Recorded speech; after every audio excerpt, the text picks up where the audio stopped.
Thank you for joining me on this hot day at the tail end of June. I know that it's been a long stretch, and this webinar is perfect with the conditions that we're under, especially for any landlord that's been out there trying to move around and find an HVAC contractor to take care of the air conditioning going out this past week. I've talked to a bunch of HVAC techs, and I know that their schedule is packed. So today we're going to talk about not only attracting those great quality tenants faster, but ultimately working to reduce those long-term maintenance costs. And this is fitting for this week because those unexpected HVAC calls, potential for replacing of systems, those certainly were not in the budget, but could probably have been avoided. My name's Conrad Bennett. I've been working with owners doing residential property management for decades, specifically in DC, suburban Maryland, and Northern Virginia.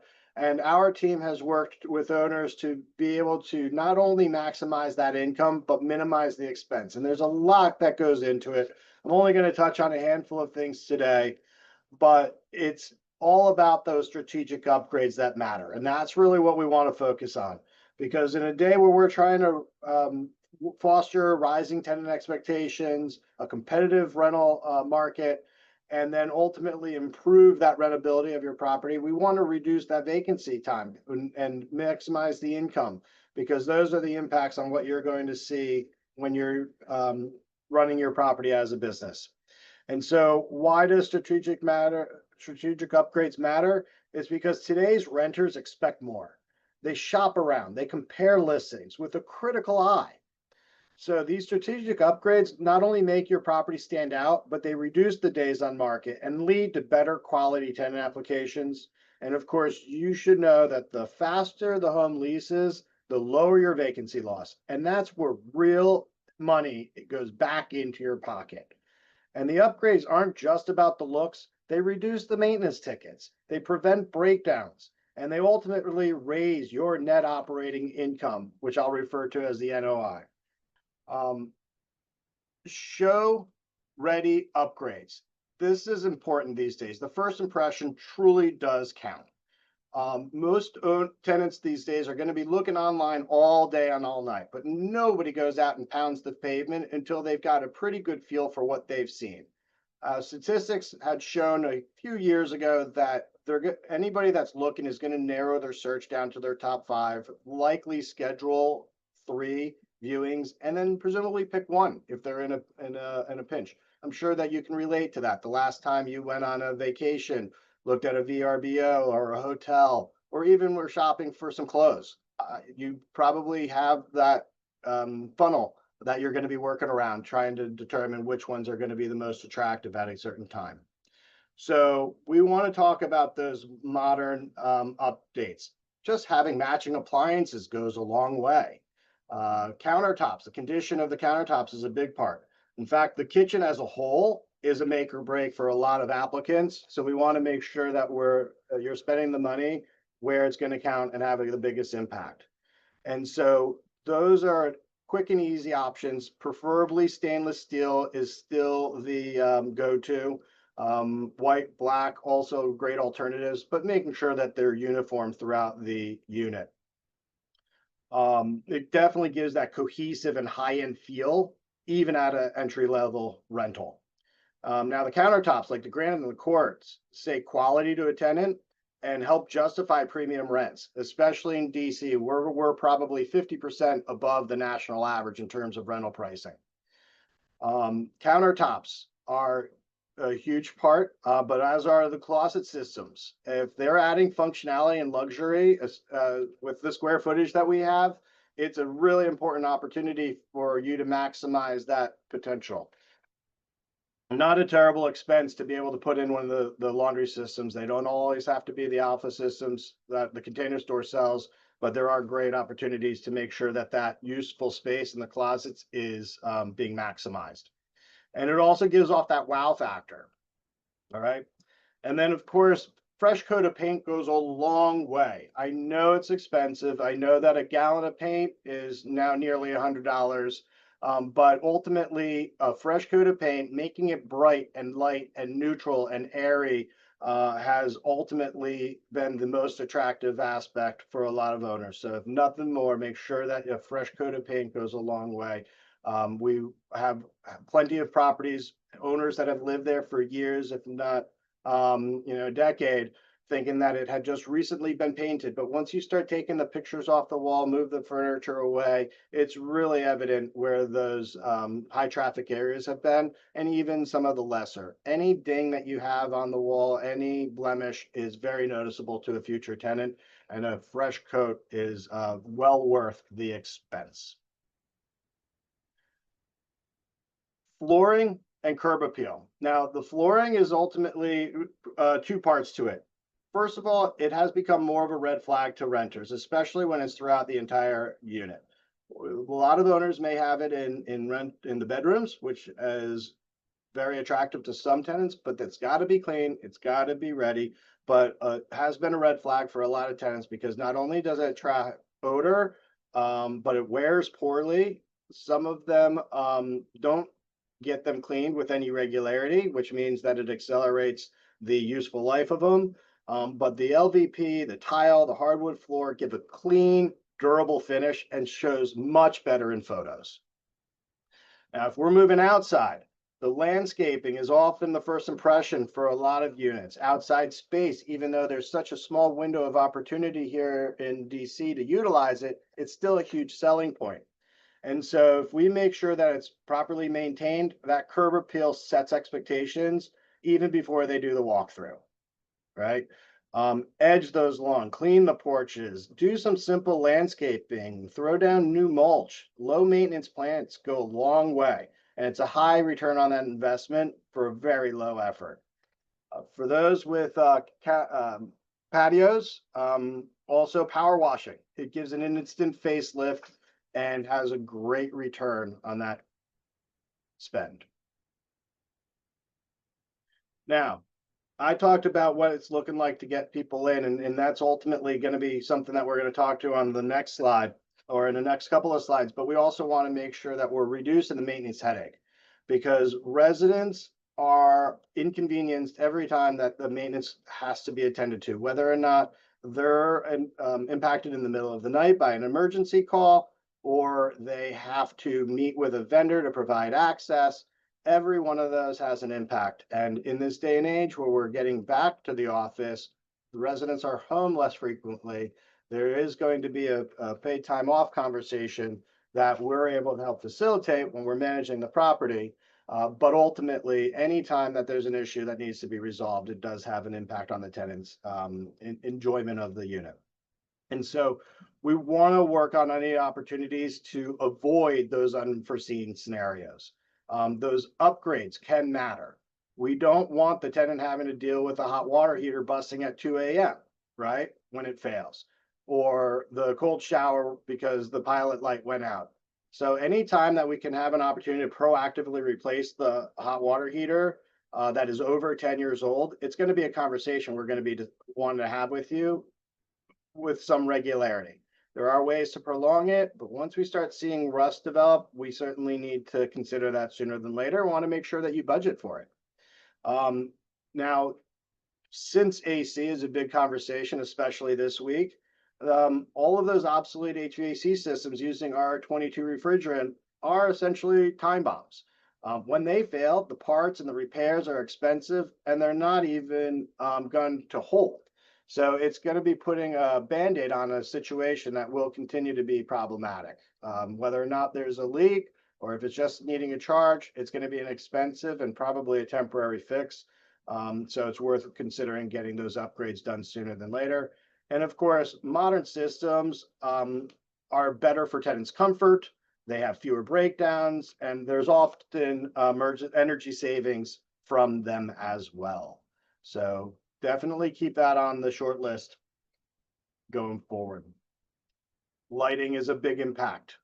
There's so many opportunities to get energy efficient bulbs as opposed to the regular watts we'd use 10, 15 years ago.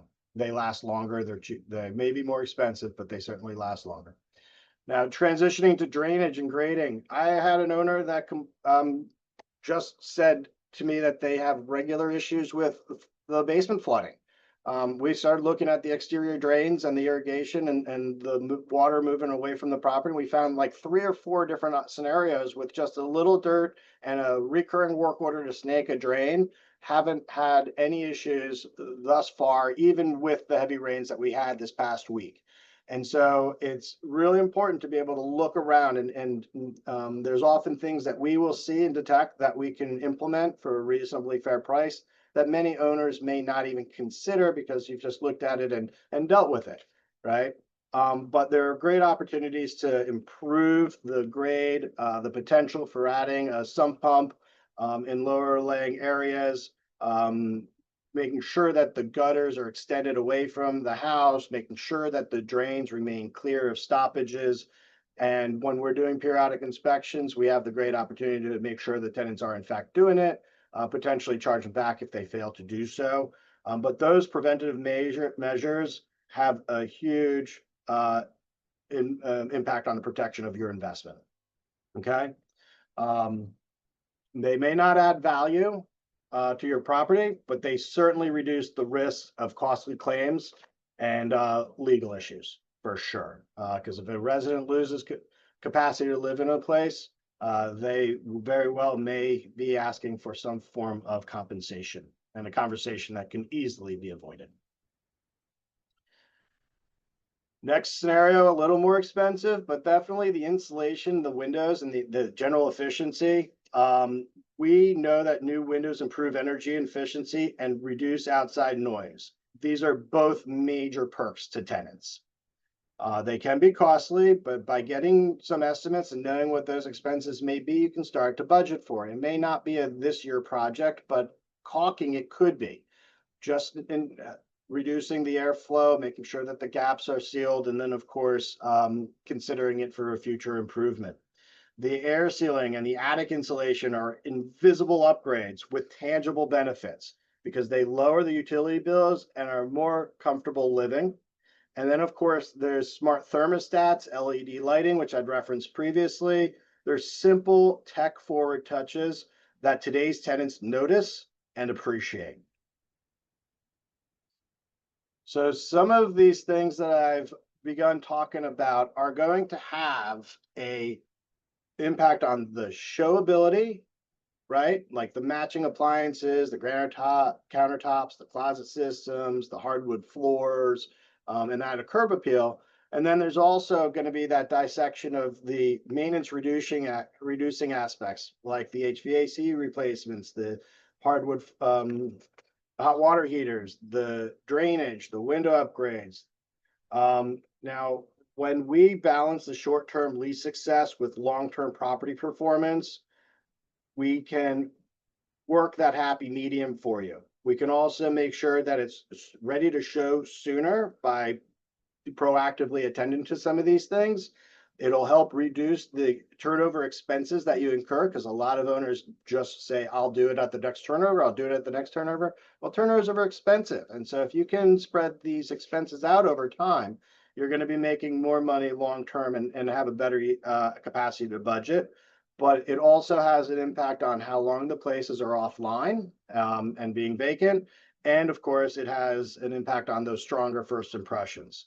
Now, from a maintenance focused aspect, we want to reduce the number of service calls that the tenants have, and being proactive and doing a periodic inspection of the property to make sure all is well and correcting it with one contractor doing 5 things instead of the tenant reported concerns where generally we may have to send that one-off plumber, that one-off electrician. You're going to end up making and saving more money and having happier tenants and protecting the asset value.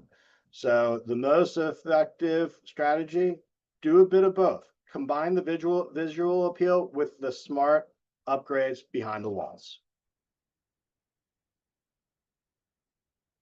Now, EJS recommendations and coordination services is a huge part. The maintenance aspect is a big part of what we do, right? We don't just manage, we help owners improve their property strategically. Our property management and marketing teams work together to identify the cost-effective upgrades. And we coordinate licensed vendors, we manage the timelines, and we keep you informed at every step of the process. Now, I've had a couple of owners that have had darker units that said, hey, we can get this leased up, but you are marketing to a much smaller segment that might be interested in it. So getting a fresh coat of paint got that place leased in a couple of days.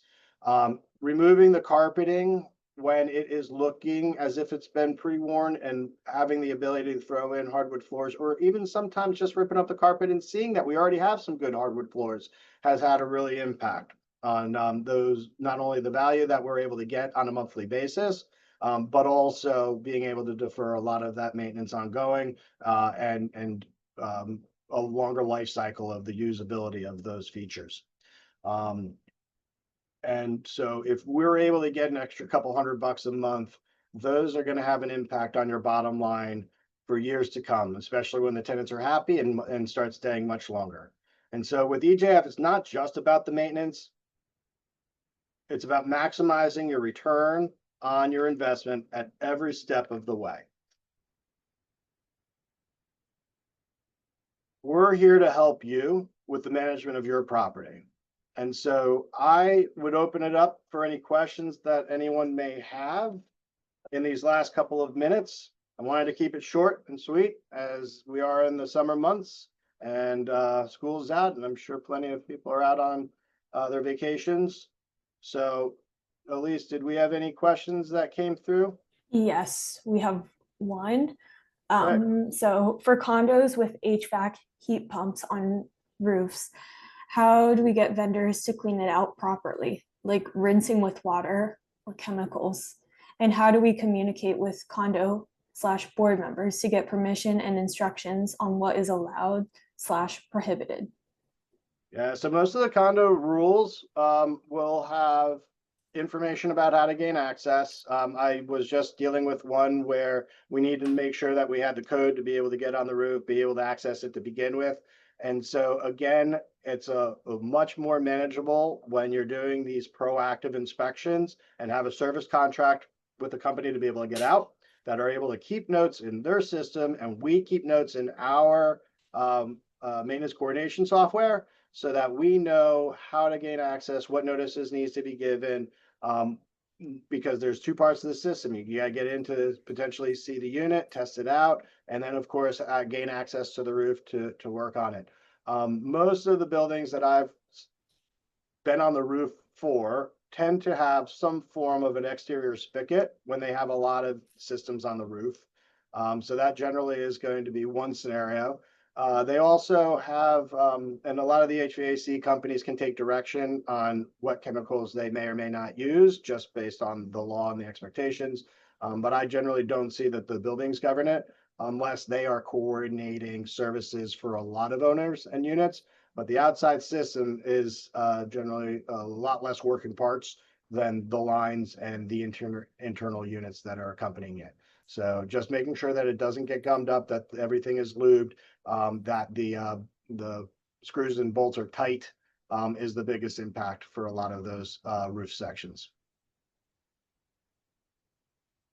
All right, that's it for the questions. All right. Well, I wanted to keep it short and sweet, and so I think we've accomplished that today.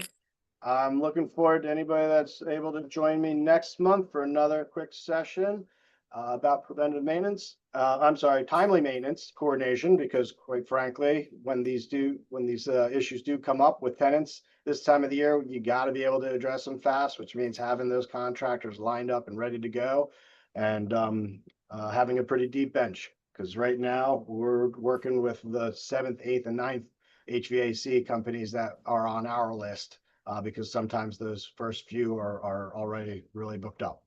So thank you for joining me, and we're looking forward to opportunities to help you run your investment properties as smart and effectively as possible.